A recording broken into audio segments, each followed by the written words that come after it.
Hello friends. Today we are starting new chapter number 6, that is what lines and planes. In this chapter we have to use the results of vectors also. Even we have seen direction angle, direction ratios and direction cosines and relation between direction ratios and direction cosines. All these results we have studied in vector. You should have to know these results in this chapter. Well, now we are discussing the first article from this chapter, that is equation of lines. Means first part of this chapter is lines. Means in three-dimensional geometry we are studying line. Already you have studied about equation of line in two-dimensional geometry, but now we are going to prove some formulas to find out equation of lines in three-dimensional geometry. So our first article is equation of line passing through a given point. Means one point on the line is given to us and parallel to given vector. Means a line, one point on the line is given and a vector parallel to the line is given. At that time, what is the equation of line? That part we are discussing in first theorem. So observe the statement of the first theorem. Prove that the vector equation of a line passing through the point A. So just now we have seen that one point on the line is given to us, one fixed point on the line is given to us. Here that point is denoted by A and its position vector is denoted by what? A bar. And parallel to the vector B bar, means two values are given to us. One A bar means what? Position vector of one given point on the line. And what is B bar? B bar is a vector parallel to the line. If these two values are given to us, then we have to prove that the equation of line in vector form. This is what? Vector equation of line. That's why we can say that this is vector equation of line, or we can say that equation of line in vector form. So we have to prove that equation of line is R bar is equals to A bar plus lambda B bar. Since bar means what? Vector quantity appears in this equation. That's why it is called as what? Vector equation of line.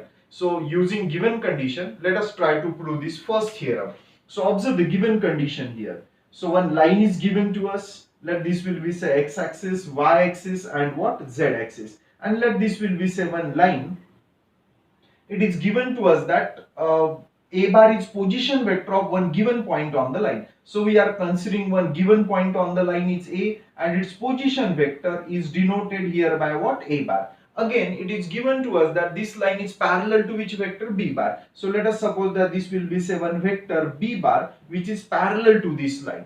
Whenever we are finding equation of any locus, that locus is either straight line or circle or parabola, ellipse, hyperbola, we are considering one any point on the line. So here any point on the line I am denoting by what? R.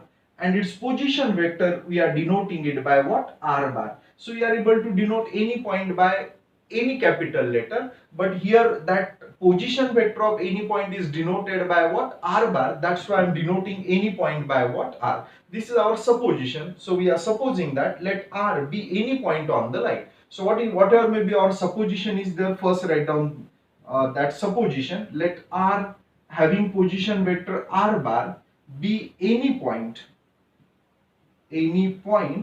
on line, where this line passes through which point? A. On the line passing through the point, passing through point A, and even we can observe that this line is parallel to which vector? B bar, and parallel to vector B bar. So now if you observe here, so here B bar is parallel to this line. If B bar is parallel to this line, means we can say that B bar is parallel to all the vector on this line. And one of the vector on this line is what? AR bar. Means here we can observe that AR bar and B bar are parallel to each other. So here we can say that AR bar is parallel to each vector? B bar. And we know that if two vectors are parallel, at that time one vector will be expressed as scalar multiple of another. So that's why we can say that AR bar is expressed as scalar multiple of B bar. Scalar we have denoted by what? Lambda. So here we can say that where lambda is scalar. Okay. So therefore AR bar in terms of position vector can be written as R bar minus A bar. On this side lambda B bar, keep it as it is. So therefore r bar is equal to minus a bar on this side will become plus a bar. So a bar plus lambda b bar. So in this way we have got our required equation r bar is equal to a bar plus lambda b bar, and where we can say that this is a required vector equation of line. Vector equation of line. In this way we have got vector equation of line. So now if you observe here, a bar is what? One fixed point on the line. Means this formula is applicable if two values are given to us. Which two values? A bar. What is a bar? A bar is position vector of one given point A on the line. And what is B bar? B bar is a vector parallel to the line. If these two values are given to us, this formula is applicable to find out equation of line. So in this formula, this lambda is called as parameter. Means we know that on a line how many points are there? Infinite points are there on this line. For every point on the line, the value of lambda is varying. Lambda is varying means lambda is what? Variable. It is definitely a scalar, but that number is what? Changing, varying. That's why we can say that it is a variable. Means, and if the value, if that's why this variable is called as what? Parameter. And in this equation, parameter appears, lambda appears, parameter appears. That's why we can say that this is equation of line in parametric form. So note this first point, that in equation or the equation r bar is equals to a bar plus lambda b bar is called vector equation of line in parametric form.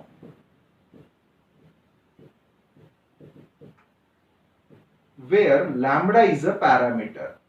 Where this lambda is a parameter. So in this way we have got equation of line in parametric form. Now we are trying to convert this equation in non-parametric form. So second important result, the equation of line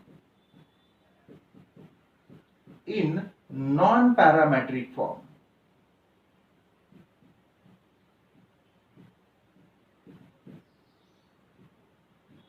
Non-parametric form is. Now here we can observe that AR bar and B bar are parallel to each other. Here already we have used this condition. And we know that if two vectors are parallel, at that time they satisfy which condition? One vector will be expressed as scalar multiple of another vector. Even we have proved one condition in cross product also, if two vectors are parallel. At that time what we have seen, if two vectors are parallel, at that then their cross product will be equals to 0. Means AR bar cross B bar will be equals to 0. Why we can say that this cross product is 0? Because these two vectors are parallel, and this is the condition for vectors to be parallel. If two vectors are parallel, their cross product will be equals to 0. Now this AR bar in terms of position vector can be written as what? R bar minus A bar cross B bar is equal to 0. Keep it as it is. So this is the equation in which form? Non-parametric form. So what is that equation? R bar minus A bar cross B bar is equals to 0. So if you observe this equation, in this equation parameter, what is parameter here? Lambda. So parameter does not appear in this equation. That's why we can say that this is equation of line in which form? Non-parametric form. Parameter does not appear. That's why we can say that equation is in non-parametric form. This equation can also be written as, if we are taking cross product of B bar with both the terms in this bracket, let us see what we will get. First term will be R bar cross B bar. R bar cross B bar, and second term will be what? Minus A bar cross B bar. Minus A bar cross B bar on this side will become plus A bar cross B bar. Means same equation can be written in this form also. So in this way we have got vector equation of line in parametric form and in non-parametric form. Both the formulas are applicable to find out equation of line. We are applying this formula to find out equation of line in parametric form. To apply this formula, which two values are required? A bar and B bar. What is A bar? A bar is position vector of one given point on the line. And what is B bar? B bar is a vector parallel to the line. Again try to understand, here B bar is nothing but what? Vector parallel to the line. But these are what? Free vector. In our syllabus we are studying about what? Free vectors. So we can move this vector along this line also. So we can say that B bar is a vector parallel to this line, or in other word we can say that B bar is a vector along the line. Getting it? If one vector along the line is also given to us, at that time that vector can also be denoted by b bar, or if a vector parallel to the line is given to us, at that time also that vector is denoted by b bar, and this formula is applicable in both the cases to find out equation of line. Hope you are getting it. B bar is nothing but what? Vector parallel to the line, or we can say that it is vector along the line. So in this way we have proved first theorem. From first theorem we have got parametric equation and non-parametric equation of a line.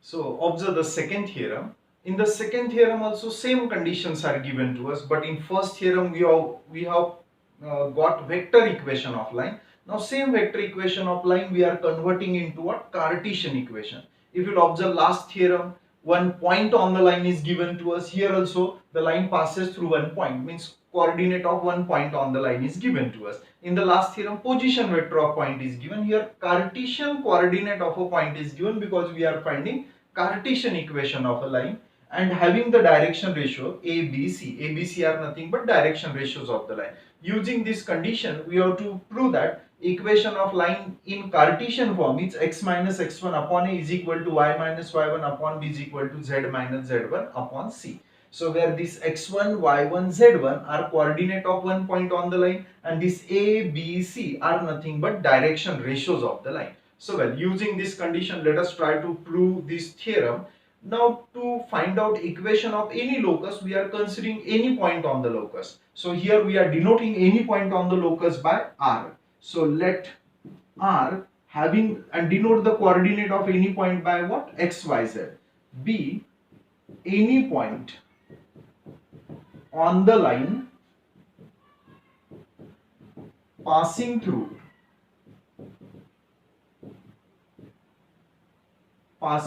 point. It passes through which point? A, having what coordinate? X1, Y1, Z1, and having direction ratios. Here direction ratios are denoted by what? A, B, C.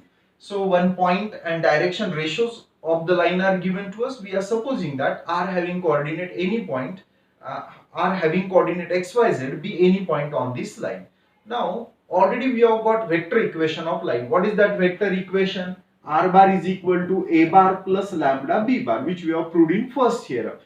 Using this we are trying to find out Cartesian equation, means using vector equation we are trying to find out Cartesian equation, and same method we are applying while solving example also. If vector equation of line is given to us and question is to convert it into Cartesian form, the method which you are applying in this theorem, same method we are applying while solving the example also. Well, so in this case A bar is nothing but what? Position vector of one point on the line. Here also one point on the line is given to us. We will denote its position vector by A bar. What is R bar? Any point on the line. Here any point on the line is our, according to our supposition, it is R. So we will denote its position vector by what? R bar. And B bar is nothing but what? Vector parallel to the line, or we can say that it is vector along the line. So using direction ratios we are able to find out vector along the line or vector parallel to the line. So well, first we are denoting its position vector by R bar and its position vector by A bar. So let R bar and A bar be the position vectors of points R and A respectively. So from the coordinate we can say that therefore R bar is equals to what result we will get? X I cap plus Y j cap plus Z k cap, and value of A bar from coordinate of point A will be equals to x1 I cap plus y1 j cap plus z1 k cap. Just we are using the coordinate of point A. From coordinate of point A we have got its position vector. Now we are trying to find out value of what? This B bar, and let B bar is a vector parallel to the line. You're getting it? If B bar is a vector parallel to the line, if line is given to us and if B bar is a vector parallel to this line, means we can say that B bar is a vector either parallel or along the line, because we are studying about what? Free vectors in our syllabus. If b bar is a vector along the line, and if direction ratios of the line is known to us, then this vector can be defined as b bar is equals to, therefore b bar is equal to, what are the direction ratio? ABC. So what we will get here? AI cap plus BJ cap plus CK cap. Means we have got b bar also, a bar also, and r bar also. If once all these values are known to us, consider that equation of line. So we have one equation that r bar is equals to a bar plus lambda b bar is the equation of line. We have equation of line. Okay. Now this equation can be written as r bar, keep it as it is, plus a bar on this side will become minus a bar, on this side remaining, write down remaining term lambda b bar. So substitute the value of r bar. What is the value of r bar? Xi cap plus yj cap plus zk cap, minus, keep it as it is, replace a bar by its value. What is the value of a bar here? x1 I cap plus y1 j cap plus z1 k cap, okay, is equals to, on this side lambda, keep it as it is, replace b bar by its value, where value of b bar is equal to ai cap plus bj cap plus ck cap. Okay, so once all these values are known to us, simplify both the side. If you observe this left hand side, terms of I cap, j cap, k cap are there, so we are collecting first the term of I cap. So if we are collecting the terms of I cap, here we will get x and here we will get minus x1. We are taking I cap common from these two terms. Take I cap common from these two terms. Then collect the terms of j cap. So here we will get y minus y1 j cap, and lastly if we are collecting the terms of k cap, here we will get z minus z1 k cap is equals to, and on this side I am multiplying by lambda to all the terms in this bracket. Let us see what we will get. Lambda ai cap plus lambda bj cap plus lambda ck cap. Okay. Now comparing both sides, if you observe, left hand side is the linear combination of I cap, j cap, k cap, and even right hand side is also the linear combination of I cap, j cap, k cap, and both these linear combinations are equal. Means comparing both sides, what we can say, that since both the linear combinations are equal, means coefficient of I cap are equal, j cap are equal, and k cap are also equal. So comparing both sides,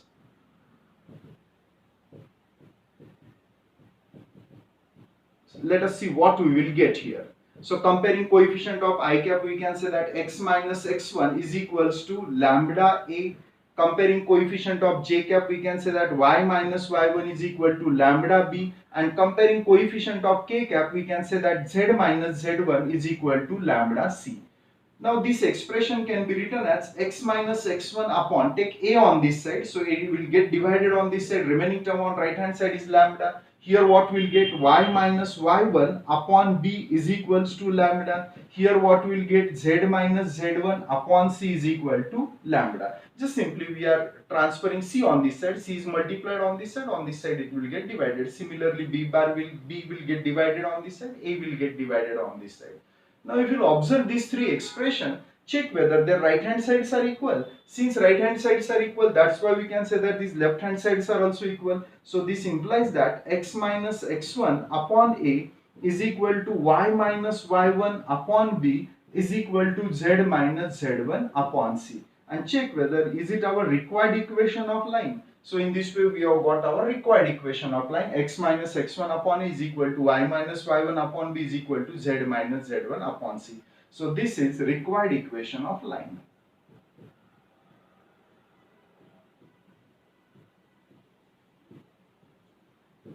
So in this way we have proved two theorem. In the first theorem we have got vector equation of line. What is that vector equation? R bar is equal to a bar plus lambda b bar, and same equation we have converted it into Cartesian form.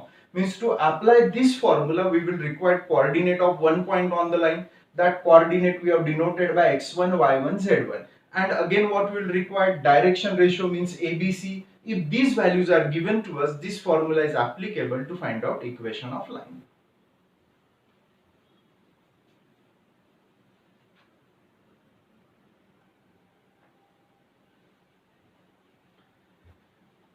So now some results we have written as a note, so which we have got from first two theorems and useful to solve the examples. So according to our first theorem, vector equation of line passing through point A having position vector A bar and parallel to vector B bar is R bar is equal to A bar plus lambda B bar. This is nothing but our first theorem. To apply first theorem, we will require A bar means position vector of one given point on the line and B bar means vector parallel to the line. In this case, lambda is called as parameter, means this is called as vector equation of line in parametric form. Same equation we have converted in non-parametric form also, that is r bar minus a bar cross b bar is equal to 0, or it can, after simplifying it, we will get r bar cross b bar is equal to a bar cross b bar. That part already we have seen after first theorem. Now suppose that this vector equation is given. So if value of a bar is also given to us in Cartesian form and value of b bar is also given in Cartesian form.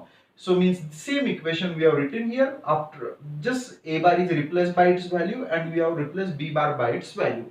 Now what is a bar? A bar is position vector of one point on the line. Means we can say that this is the value of what? A bar. If it is the position vector of one point on the line, means definitely this coefficient of I cap, j cap, k cap are nothing but what? Coordinate of the point on the line. Means from this equation we will get coordinate of one point on the line. x1, y1, z1 are nothing but coordinate of one point on the line. This equation is in the form of r bar is equal to a bar plus lambda b bar. So this is the value of what? B bar. Means the value which is multiplied to lambda is nothing but b bar, and that b bar is nothing but what? Vector along the line, or we can say that vector parallel to the line. If it is the vector along the line, and we know that if one vector along the line is given to us, at that time coefficient of I cap, j cap, k cap are nothing but what? Direction ratios of the line.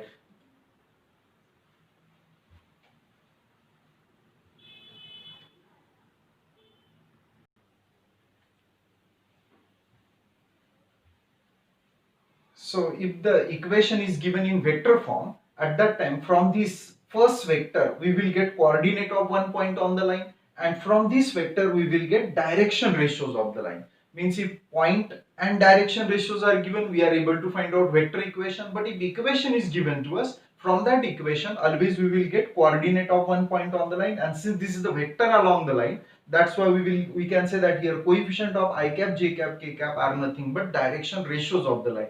See, our maximum formulas are related with what? Direction ratios. That's why we are discussing how to find out direction ratios from the given equation of line. Okay. Now, in the second theorem, we have got this equation to find out Cartesian equation of line. When we are applying this formula, if coordinate of one point means x1, y1, z1, x1, y1, z1 is given to us, and ABC means direction ratios of the line is given to us, we will get this equation which we have proved in second theorem. This equation is called as equation of line in symmetric form. If suppose that question is asked to find out the equation in symmetric form, at that time we have to write down the equation in this form.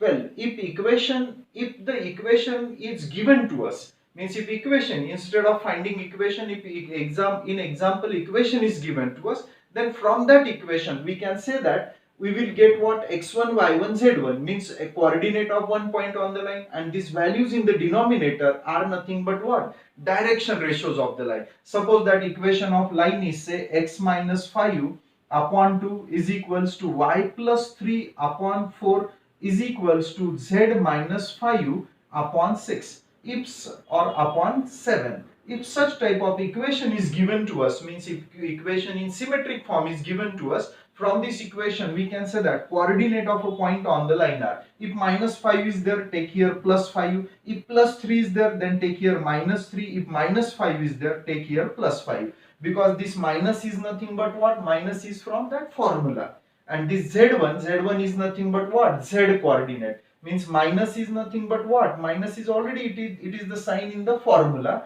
means that's why here we can say that z coordinate is what? Plus 5. Here we have got plus 3, because this minus and this minus will become what? Plus. Means if plus appears, write down here minus, if minus appears here, write down here plus. Means from the equation of line we are getting coordinate of one point on the line, and value in the denominator are nothing but what? Direction ratios. So here we can say that 2, 4, 7 are nothing but direction ratios of the line. Means either the equation is given in vector form, we are able to find out coordinate of a point on the line, or and direction ratios of the line. Or if equation is given in symmetric form, at that time also we are able to find out coordinate of one point on the line and direction ratios of that line. Now this equation we are trying to convert it into what? Parametric form. Already we have denoted parameter by what? Lambda. These ratios are equal. Let us denote this ratio say by what? Lambda. So now considering that these two values are equal, let us try to find out value of x. A will get multiplied on this side, so on this side will get a lambda, and minus x1 on this side will become plus x1. Means what value of x we are getting? X1 plus a lambda. If we are considering that these two values are equal, then b will get multiplied and minus y1 on this side will become plus y1. Means value of y is equal to y1 plus b lambda. In this, after considering that these two values are equal, value of z is equal to z1 minus z1 will become plus z1, and c will get multiplied on this side, means z1 plus c lambda. So now which are our original variable? X, y, z are our original variable. If we are converting or if we are finding the values of original variable in terms of new variable, then that new variable is called as parameter, and the equation is called as equation of line in parametric form. So here new variable is what? Lambda. Lambda is nothing but new variable. Why we are saying that it is new variable? Because on a line, how many points are there? Infinite. And for every point on the line, value of lambda is varying. That's why lambda is called as variable. And our original variable is in three-dimensional geometry are what? X, Y, Z. We are expressing the value of original variable in terms of new variable. Then that new variable is called as what? Parameter, and this equation is called as equation of line in parametric form. Here also we have seen equation of line in parametric form. This is vector equation and this is Cartesian equation. Here bar means vector quantity does not appear. That's why it is called as Cartesian equation. Now from this we will get x coordinate, y coordinate and z coordinate. This is the value of what? X means x coordinate of a point on the line. This is the value of y coordinate of a point on the line, and this is the value of z coordinate of a point on the line. Means on a line infinite points are there. So for every point value of lambda is varying. Some conditions are given to us in our example. Using that condition we are, if question is to find out coordinate of some particular point on the line, so using given condition we are able to find out value of lambda, and once the value of lambda is known to us, we are able to find out coordinate of a point on the line. So these are some important results which you are getting from first two theorem. In the next video we will discuss again another formulas to find out vector equation and Cartesian equation of a line.